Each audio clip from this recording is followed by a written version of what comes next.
Well, frustration is growing tonight, not only in the evacuation centers, but throughout the fire area.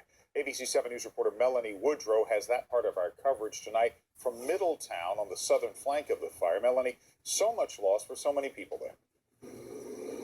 Absolutely, Dan. And most residents have not been allowed back to this area. And you can really see why. There is so much destruction here with a tremendous amount of difference just from one side of the street to another. On my left side, a home totally demolished. But across the street, it appears this house was untouched by the fire.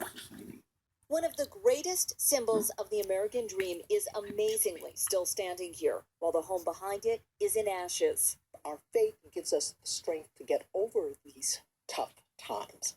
Pastor Boris Brumfield has been offering words of wisdom to those who have lost much and prayers of gratitude where some have been spared.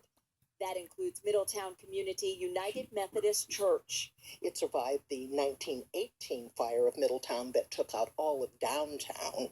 And so 97 years later, it also survived. Firefighters are going home to home to make sure there are no flare-ups. They are also putting out hot spots like the one in this street.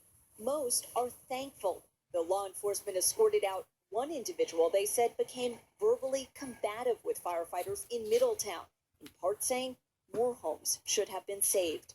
A much different scenario from the largely faith-driven community that seems to have taken this monumental loss in stride.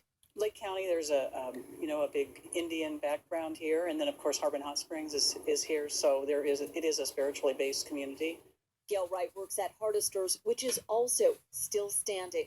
The supply store is open to the few residents here. All of the churches are still intact. Do you think there's something to that? Could be.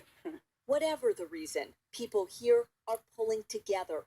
Once all residents are allowed back into Middletown, recovery and rebuilding will likely continue for some time.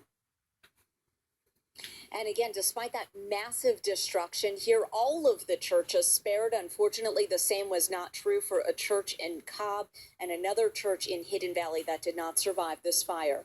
Live in Middletown, Melanie Woodrow, ABC 7 News.